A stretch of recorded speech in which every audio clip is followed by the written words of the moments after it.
Hi guys, welcome back to our channel. అందరు ఎలా ఉన్నారు? మేమైతే సూపర్ ఉన్నాం అండ్ మీరు కూడా బాగున్నారని మేము అనుకుంటున్నాము.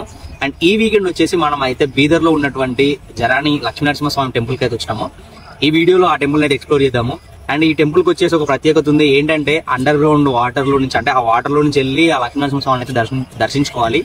అంటే లాస్ట్ వీడియో మనము బుక్ ఐలాండ్స్ వీడియో చేసాం కదా, శివుడి టెంపుల్. సో సేమ్ అలా అంటూ, కానీ ఇక్కడనేమో నేచురల్ గా ఫామ్ అయింది అనమాట అది. సో అది మన వీడియోలో అయితే ఈ రోజు మొత్తం చూసేద్దాము. సో అంతకన్నా ముందు ఇంతవరకు మన ఛానల్ ఎవరైతే సబ్స్క్రైబ్ చేయలేదో ఫస్ట్ ఒక సబ్స్క్రైబ్ చేసుకోండి.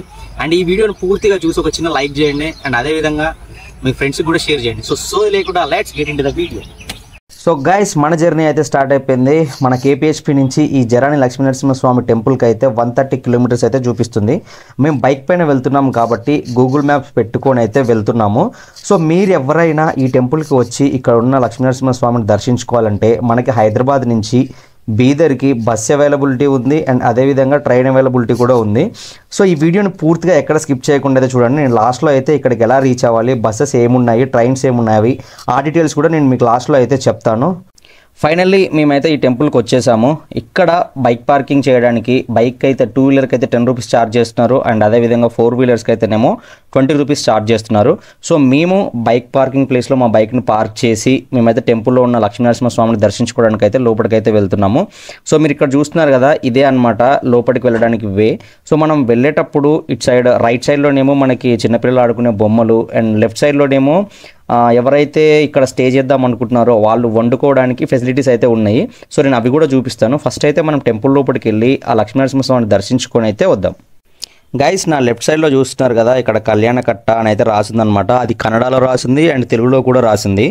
ఎందుకు 2 లాంగ్వేజెస్లో రాశారు అని అంటే ఈ టెంపుల్ అనేది కర్ణాటకకి తెలంగాణకి బార్డర్లో ఉంటుందన్నమాట. సో ఇక్కడ తెలుగు మాట్లాడతారు, కన్నడ కూడా మాట్లాడతారు and most of the people Hindi కూడా యూజ్ చేస్తున్నారు. సో మీకు హిందీ కూడా వచ్చుంటే బెటర్, లేకపోతే తెలుగుతో కూడా మేనేజ్ చేసుకోవచ్చు ఇక్కడ. అండ్ మనకి ఇక్కడ టెంపుల్ లోపలికి వెళ్తుంటే లెఫ్ట్ సైడ్లో ఇక్కడ ప్రసాదాలు అయితే ఇస్తున్నారనమాట. సో చూడండి, అంటే మేము ఇంకా దర్శనం చేసుకోలేదు కదా, అప్పుడే ప్రసాదాల దగ్గరికి వెళ్తే బాగోదని చెప్పేసి మేమైతే వెళ్ళలేదు. అండ్ మేము పైకి వెళ్ళిన తర్వాత అంటే ఇక్కడ వాటర్ టెంపుల్ కదా, వాటర్ లోపల నుంచి వెళ్ళి దర్శించుకోవాలి కదా. సో అందుకని మేమైతే లగేజ్ తెచ్చుకున్నాము.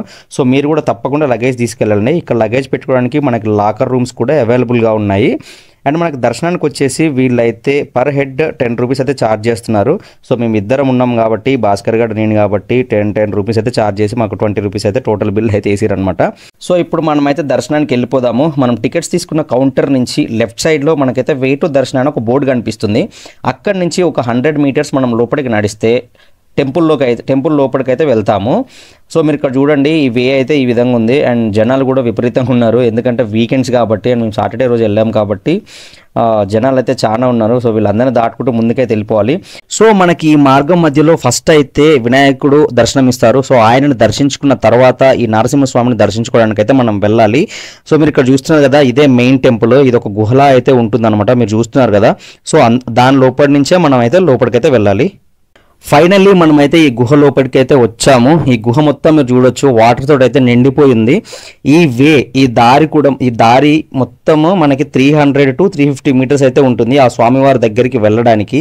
ఈ గుహ మొత్తం కూడా గోవిందా గోవిందా అని స్వామివారిని స్మరించుకుంటూ ఈ వే మొత్తం కూడా భక్తులు గోవింద అనుకుంటూ ఆ స్వామివారి దగ్గరికి వెళ్తున్నారు. అండ్ ఈ వే చాలా చిన్నగా ఉంది. వెళ్ళడము ఇదే దారి నుంచి వెళ్ళాలి అండ్ రావడం కూడా ఇదే దారి నుంచి రావాలి. ఇప్పుడు ఈ టెంపుల్ యొక్క చరిత్రలోకి వెళ్ళినట్లయితే పూర్వం శివుడు కొండ గుహల్లో తపస్సులో ఉండగా జలాసురుడు అనే రాక్షసుడు తపస్సుకి భంగం కలిగించడానికి ప్రయత్నిస్తూ ఉంటాడు. అప్పుడే హిరణ్యకశపుణ్ణి సంహరించిన శ్రీ లక్ష్మీనరసింహస్వామి అడవిలో సంచరిస్తుండగా జలాసురుడిని చూస్తాడు.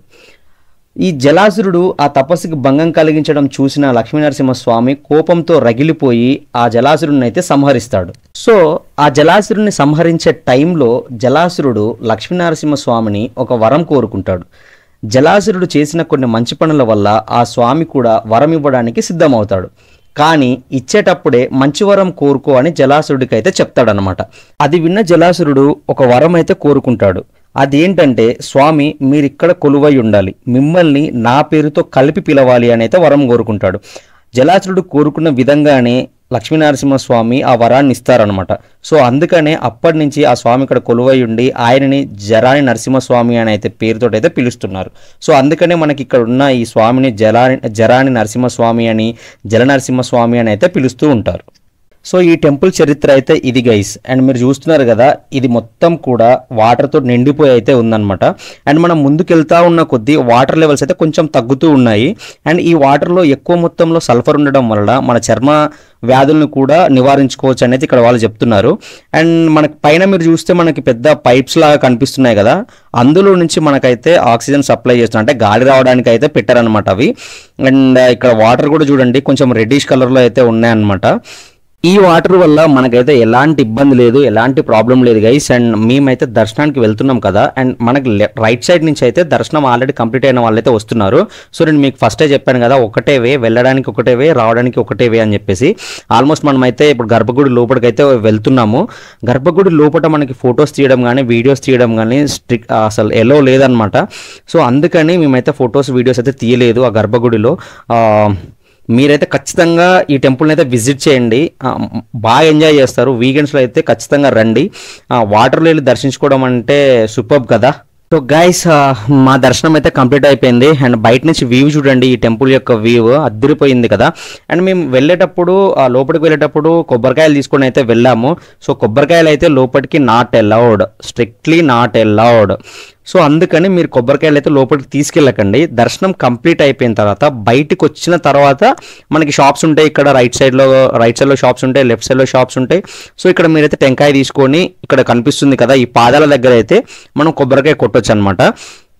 లోపలికి అయితే అసలు మన కొబ్బరికాయలు అయితే ఎల్లోనే లేదు గైస్. అండ్ మీరు ఇక్కడ చూస్తున్నారు కదా, ఇక్కడే మనం అయితే కొబ్బరికాయలు కొట్టాలి. అండ్ కొబ్బరికాయలు కొట్టిన తర్వాత అండ్